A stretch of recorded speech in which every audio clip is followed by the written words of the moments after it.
students, welcome again. We will continue our lesson for testing to digesting. Part 4. So open the page number 30. अब यहाँ पे देखिए page number 29 तक हो गया था, ये पेज नंबर 30 है। यहाँ पर भी एक स्टोरी है, वो भी हमारे पेट में है, पेट के बारे में है।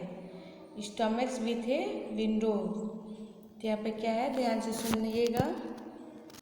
पहले मैं रीडिंग करके बता देती हूँ पूरा पैराग्राफ, फिर हिंदी में आपको बताऊँगी, तो ध्यान से सुनिएगा।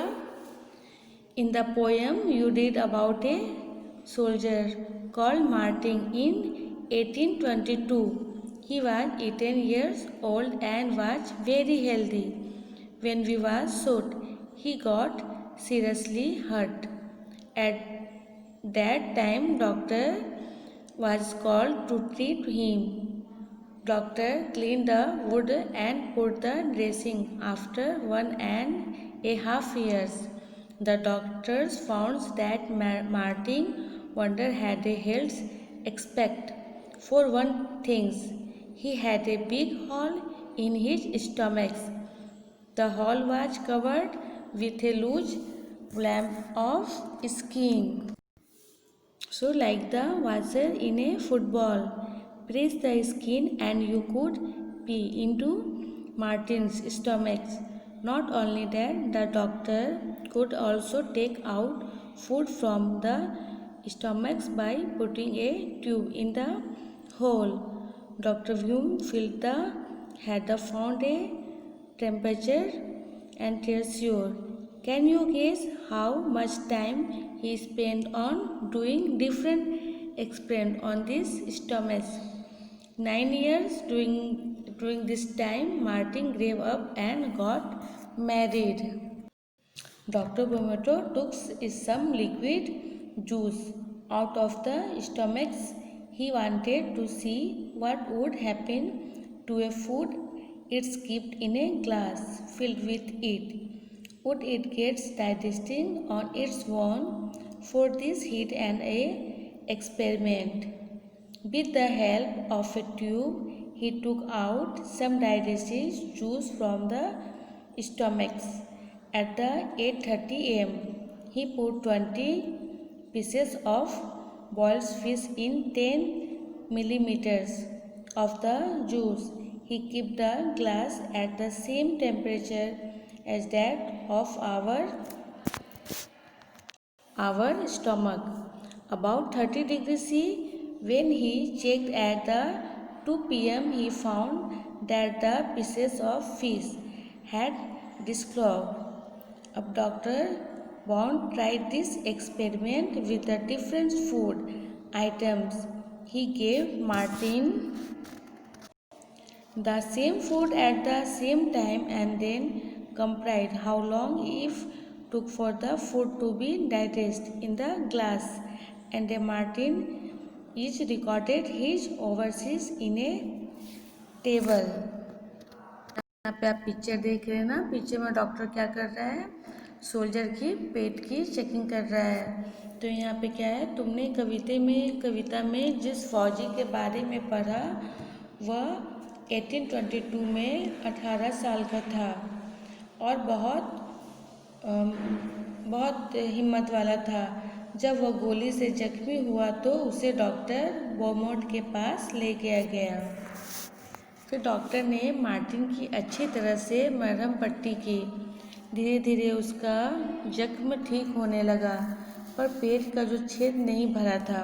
लगभग 1.5 साल के बाद डॉक्टर ने देखा कि मार्टिन के पेट में एक अद्भुत खिड़की सी बन गई थी। पेट की चमड़ी ने बढ़कर छेद को ढक तो दिया था, ठीक इसी तरह जैसे एक फुटबॉल का वंशार होता है, यानी चमड़ी की एक तरह की ऊपर एक और तरह से बन गई थी। निचले तह को दबाने पर छेद में से पेट में झांका जा सकता था।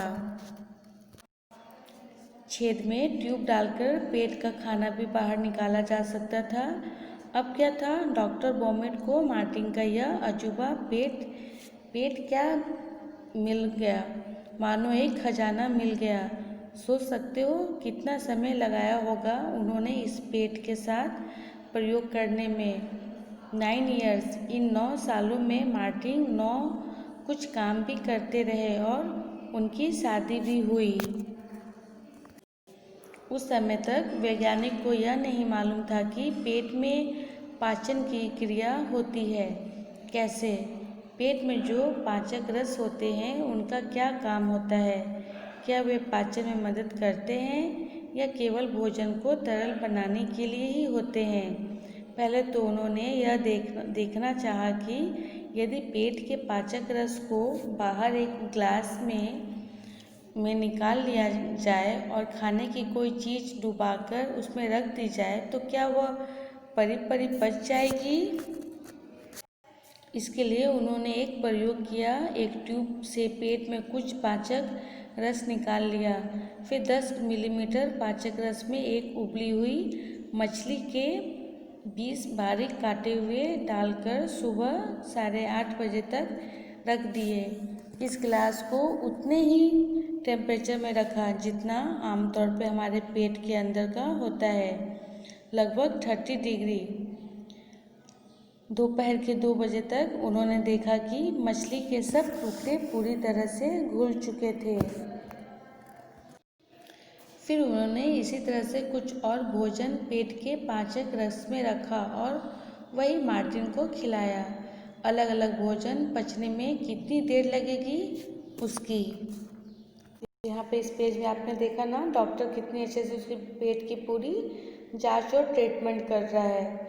पेज नंबर 30 तक हो गया। अभी नेक्स्ट पेज में देखते हैं, पेज नंबर 31।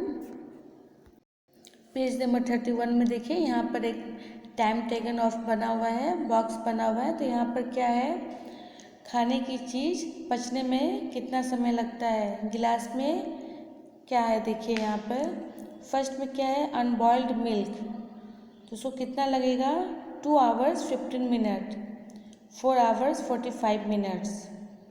ठीक है। फिर सेकंड क्या है, बॉइल्ड मिल्क, उसको कितना समय लगेगा, 2 आवर्स 4 आवर्स 15 मिनट। फिर है फुल बॉइल्ड एग, पूरी तरह उबला हुआ अंडा, 3 आवर्स 30 मिनट्स, 8 आवर्स। फोर्थ में क्या है, हाफ बॉइल्ड एग, कम उबला हुआ अंडा, तो कितना टाइम लगेगा, 3 घंटे 6 आवर्स 30 मिनट्स। तो यहाँ पे पूरे बॉक्स में हम कौन से खाना खाते हैं उसको पचने में कितना समय लगता है हमारे पेट में, वो लिखा हुआ है यहाँ पर। तो फर्स्ट का क्या था, अनबॉइल्ड मिल्क, तो उसको आपने देखा 2 आवर्स 50 मिनट्स, और कितना टाइमिंग लेता है वो, 4 आवर्स 45 मिनट्स। सेकंड था बॉइल्ड मिल्क, उसको 2 आवर्स 4 आवर्स 15 मिनट्स। थर्ड में है फुल बॉइल्ड एग, तो उसको समय लगेगा 3 hours 30 minutes, 8 hours. Half boiled egg है 3 आवर्स 6 आवर्स 30 मिनट्स। फिर रॉ एग बेटेन, जिसमें क्या है 2 आवर्स 4 आवर्स 50 मिनट्स, और रॉ एग्स है उसको 1 आवर्स 30 मिनट्स लगेंगे, मतलब 4 आवर्स। आप समझ गए होंगे, पर फिर भी मैं एक बार हिंदी में बता देती हूँ आपको। कच्चा दूध 2 घंटे 15 मिनट लगते हैं हमारे पेट में, और उसको ग्लास में पाचक रस में 4 घंटे 45 मिनट्स। सेकंड में क्या है, उबला हुआ दूध, तो 2 घंटे 4 घंटे 15 मिनट। थर्ड में क्या था, पूरी तरह से उबला हुआ अंडा, तो उसको कितना समय लग रहा है, 3 घंटे 30 मिनट्स, और ग्लास में 8 घंटे। कम उबला हुआ अंडा पेट में 3 घंटे लग रहे हैं, और ग्लास में 6 घंटे 30 मिनट्स। फिर 5 नंबर पे है कच्चा अंडा फेंटा हुआ, तो उसको पेट में कितने समय लग रहे हैं, 2 घंटे, और ग्लास के पाचक रस में 4 घंटे 50 मिनट्स।